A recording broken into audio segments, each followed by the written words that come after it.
I think I remember my mother's account of me asking her if I could give my testimony a little bit different.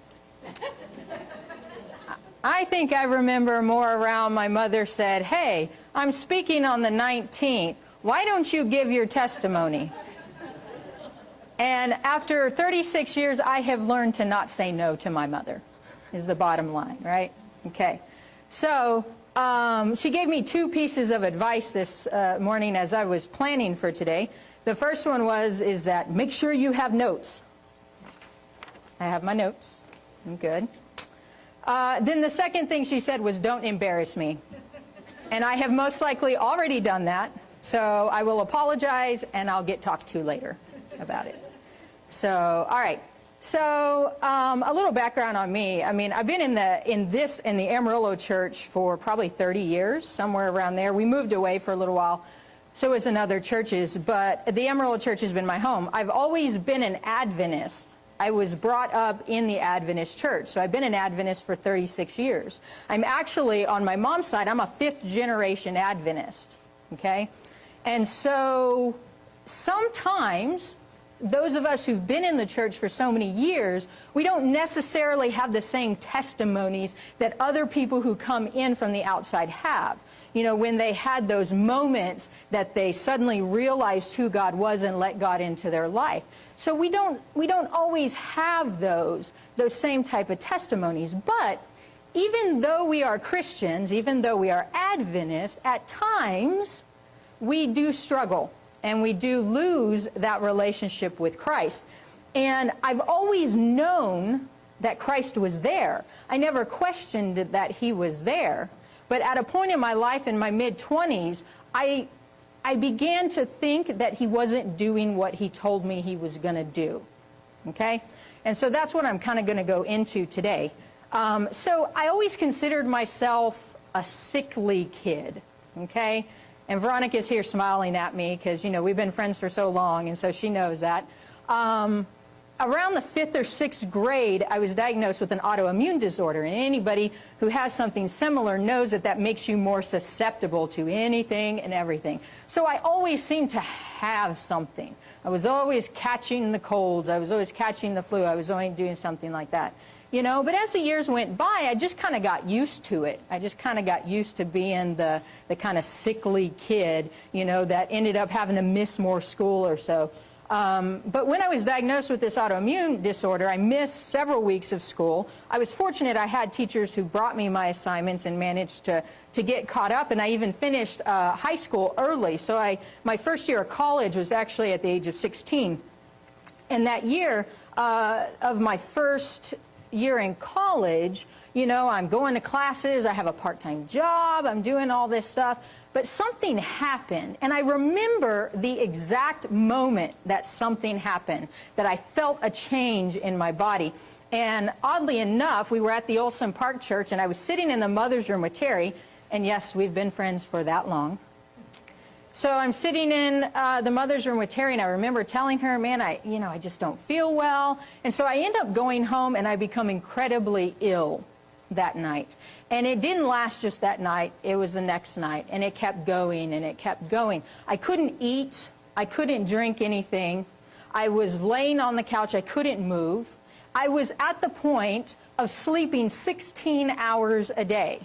Now, maybe some folks would go like, man, that would be really nice. But in this particular case, it was not. My poor parents had to take shifts just to help me because I'd wake up at these odd hours, like 2 o'clock in the morning or so, and be hungry. And I couldn't get out of bed to make food, so they would get up and would do that for me.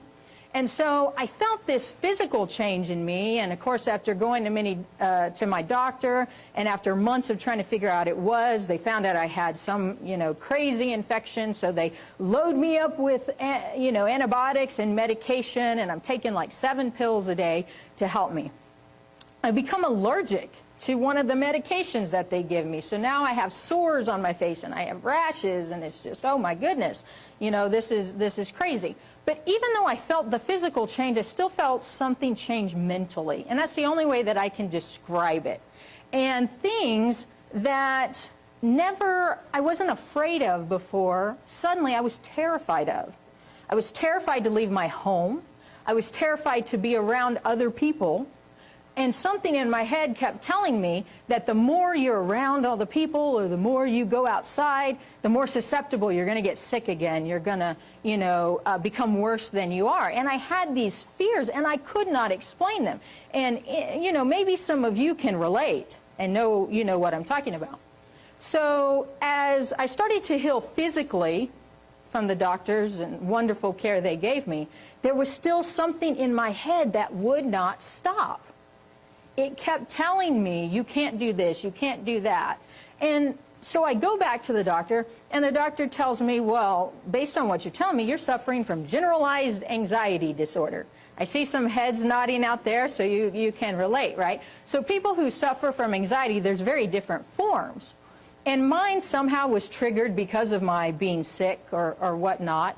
And even though my physical body was healing, I still couldn't function. I became very depressed. They had put me on medication, to help with the anxiety, but there was always still some there, and I could not control it. Now, those of you who have been friends of mine for a while in my family, I'm a control freak. I want to control everything. I want to control everything in my environment. And I'm sure my husband over there is secretly going, oh yes, I know this. Yes, yeah. Oh, my mother knows it. Okay. So I am a control freak, and I could not control this. So I reached a state of depression, basically. And one particular afternoon, I was flipping through channels, sitting on my usual spot on the couch, and I came across a movie. And this particular movie, I realized, had my favorite actress, Sandra Bullock, in it. I'm a huge Sandra Bullock fan. So I start watching the movie, and the premise of the movie was that she was a drug addict and an alcoholic, and she'd been in a terrible accident and got a choice. You go to rehab or you go to jail. Those were the two options. So she chose rehab. But of course, she gets into the rehab facility, and she doesn't think she belongs. She's not as bad off as the people that are in there. But at some point, she realizes she's going through all this withdrawal, and she talks her boyfriend into stealing, not stealing, but bringing her some drugs into the facility. And in this particular scene, she's by a window, and she's about 3 stories up, and there's a tree outside. And somehow she drops all these drugs that the boyfriend had just brought her. And she's at a point where she has to have them. So she decides she's going to climb down this tree, and she's going to get the drugs and climb back up, and no one's going to know, right? It didn't work. She fell, broke her leg, and is writhing in pain outside. So someone finds her, and she, gets a cast put on, things like that. But they won't give her any of the medication because she's an addict. So she can't have any of the pain medication. So she's sitting in the counselor's office, and she's talking to the counselor like, I just can't do this. I've reached my limit. I can't do this. And the camera pans over to the counselor, and he says to her, well, the Bible tells us that God will not allow you to go through more than you can handle. In a Sandra Bullock movie. Caught my attention, of course. And here recently, before today, I went back to review that movie, and somehow I couldn't find that scene. I don't know, I fast-forwarded through stuff trying to find the scene, but I just could not find the scene, which I thought was a little odd, right? So I don't remember if the counselor specified the text. Now, the text is 1 Corinthians 10:13, our scripture reading. I don't know how I found it, but somehow I did. And suddenly, as I read those words, I had a new mindset. And I was like, okay, if he's telling me that he's not going to give me any more than I can handle, and in fact he's going to help me get through it, I don't have anything to worry about. Why do I have to worry about it? He's going to help me, right? I mean, that's what the text says. It specifically says that. And I'm not the only one who's gone through stuff like this. Many people have. Okay, so I'm feeling good. Still having the anxiety problem, still taking the medication, but I'm good. Okay, I have this newfound belief, and I'm on fire. God is going to help me. So the next few years, many changes in my life. I had gotten married at the age of 22. And instead of the anxiety getting better, it got worse. And it got even worse and more worse. And I had had the anxiety problems, but I never had, and some of you may be familiar with panic attacks that happen occasionally. I never had those. But on a trip for work to Connecticut, I had my first panic attack. So I'm 2,000 miles away from my family, and I'm with my colleagues at work who have no clue about any issues that I've had. And so eventually, after the second day of going through this, I finally tell them I've got to come back home. I'm sick, something's wrong, I have to come back home. But I ran into a problem. I couldn't get on the plane to come home. I suddenly developed this fear of flying. I never had the fear before. I used to travel all the time. I used to travel with my parents when my dad would go to places to work. Suddenly, I could not get on the plane to come home. And it's a long drive from Connecticut back to Texas, right? So I rent a car, and I drive further upstate to my friend Sherry's house, and I slept on her couch for a week and refused to get on that plane. And finally, after a week, I'm talking to my parents, I'm talking to my husband at the time, and I finally decide I just have to suck it up. I have to get on this plane, I have to get home. So I make it to the airport, I get on the plane, and I'm stuck in the middle seat. You know how that goes. I'm stuck in the middle seat between two people. And I remember it's a 4-hour flight, and I'm just holding on to the armrest the whole time. Now, I'm not afraid that the plane's going to crash. I don't really know exactly what I was afraid of, but I knew I wasn't afraid it was going to go down, but I just couldn't focus. I was scared to death. So I make it home, and the first trip I go to is to the doctor's office, and I'm like, okay, something funky's going on here. This has got to stop. I can't do this. So she gives me some different medication that helps. It's supposed to help, prevent the panic attacks, because now they're a daily occurrence for me, right? But at this point, I'm starting to question God. And I'm saying to him, you told me in that text that you were going to help me through this, and you were going to help me find a way out.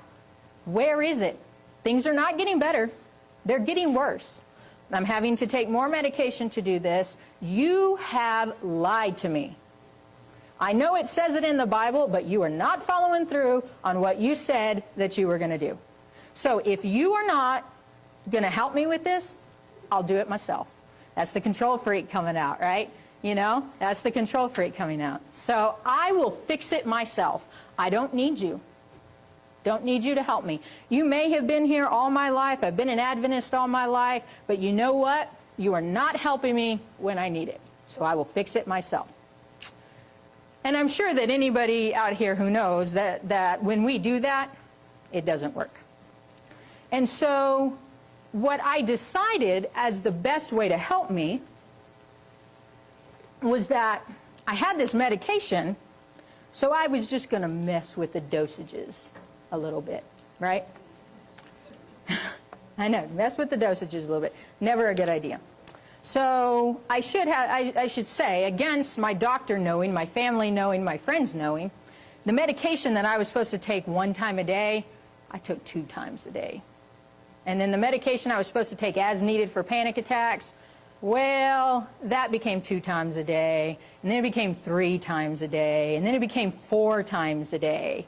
And then it just became whenever I wanted to take it. Because my goal was, if I do away with all of my emotions, the anxiety won't come back. I won't have the fears. I'll be able to function. Oh, I functioned, and I became very skilled at the art of deception. Okay? I became very skilled at that. I became very skilled at lying. Because I did not want my family, my friends to know what I was doing. I didn't want them to know. Now, anybody who takes medication on a regular basis knows that the doctor only gives you a certain amount. And especially if it's something like a controlled substance, things like that, they watch that very closely. So I managed to mess with my dosages, we'll say, for a few months. And it was okay, but anybody who takes stuff like that knows that your body wants more. And you need to keep adding more. And then what happens when you run out of the medication and you can't go to the doctor because they're going to know what you're doing and whatnot, what do you do at that point? So my only option was, well, I guess I could go buy it from someone out on the street. But no, I'm not to that point. I'm not to that point. I'm not going to do that, you know. So I'm like, okay, well, then I'll get off the stuff. It's okay. I've been taking this stuff for years, and I'll just get off of it. It's not going to be a big deal. It's not going to be a problem, right? So I have the little medication that I have, but my body wasn't getting enough of it. And so then I started to hit the withdrawal. Now, I didn't realize it at the time, but the type of withdrawal that I was going through was the exact same one who a person with a heroin addiction. And it was not pleasant. But I still managed to hide things. Now, I was married at the time, not to my wonderful husband, Joe. I was married to my first husband, and we'll say he wasn't the most compassionate individual, all right? So he knew what was going on. It was pretty evident at home, but that was not his thing to deal with, right? Okay, that's cool. Everybody's different, right? So I now don't have enough medication to keep up this addiction, and I'm going through this horrible withdrawal. I'm sleeping on the bathroom floor, and I can't function. So I had to decide what I was going to do from this point. Now, the obvious thing to do was to ask for help. But I'm a control freak. I don't ask for help, right? I don't ask for help when I need it. So the only thing that I came up with was that my only way out of this was to take my own life. And that was the only way that I was going to end the suffering that I had. So one night, my husband comes home, and I'm sitting in the closet. I don't know why. I was just sitting in the closet, and I'm sobbing my eyes out. And he asks me, and he says, "What are you doing?" And anybody who knows my ex-husband, you can picture this, right? I mean, that's just kind of the way he was. "What are you doing?" And he kind of has this look on his face. And I said, "Well, honestly, I'm contemplating the best way to end my life. What is going to do the trick? Because I cannot go through all this suffering." Now, although this kind of is a shortened version, this has taken years, right, of time. So by this time, I'm in my mid-20s, and I'm sobbing my eyes out, and he's just kind of staring at me. And I said 3 words that changed my life forever. I said to him, "I need help." And I finally let that controlling part of me go. And I immediately, I was trying to figure out what I could do, because no longer do I want to take my life. I have finally said I need help. And all of a sudden, honestly, this calm kind of came over me. It was like this weight had been lifted. Like, finally, you've asked me for help. It's about time. Why didn't you do this sooner?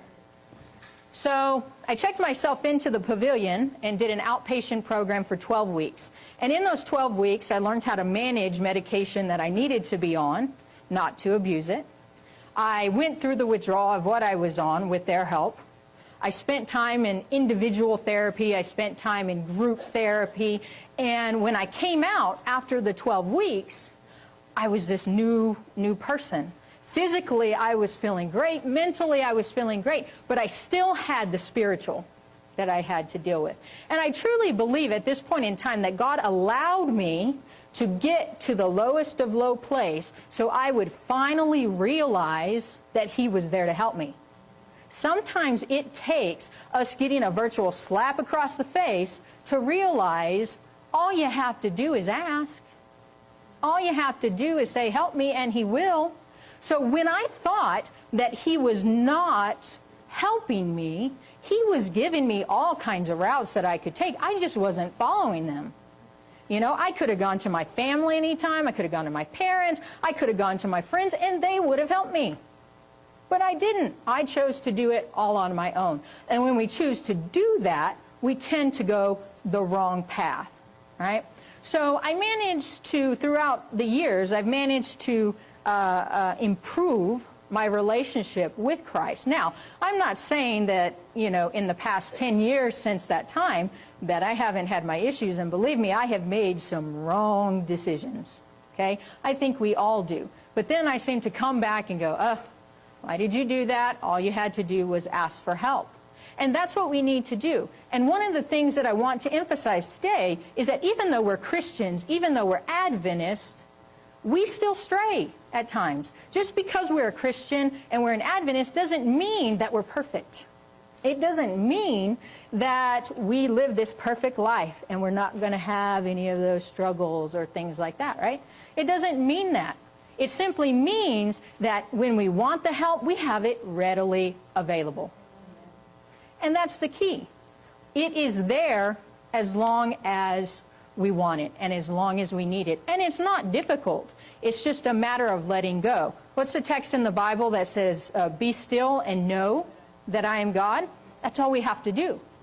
But when we want to be that, when that controlling part comes out, and it does often in my case, I have to remember that He's there, and I have to just let go and let God.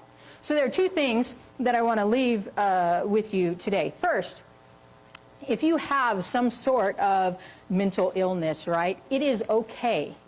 Please ask for help. That's the thing, right? Ask for help. It's not just with God, but ask your whole church family. You got a whole church family here, and at times we don't want to share because we don't want people to look at us differently, right? But it is okay. Share it. Ask for the help. It is okay.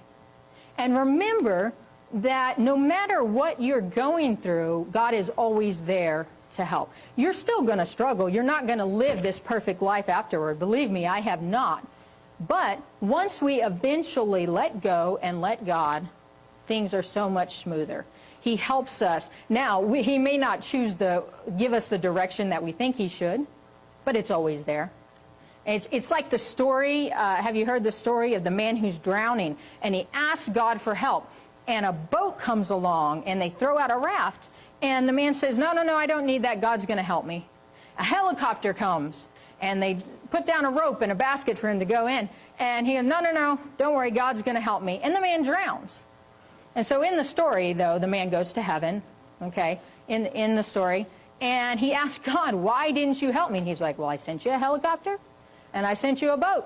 You didn't take either of them. And that's a lot of times what we do. We don't take the opportunities that God leads in front of us. So I hope that today, any of you who may be going through something similar, or not even along the same lines, but are struggling, ask for help. We are always here to help as a church family. And make sure that, forget about the stigmas in the world today or things like that.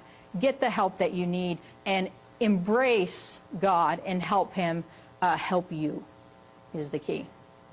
Amen?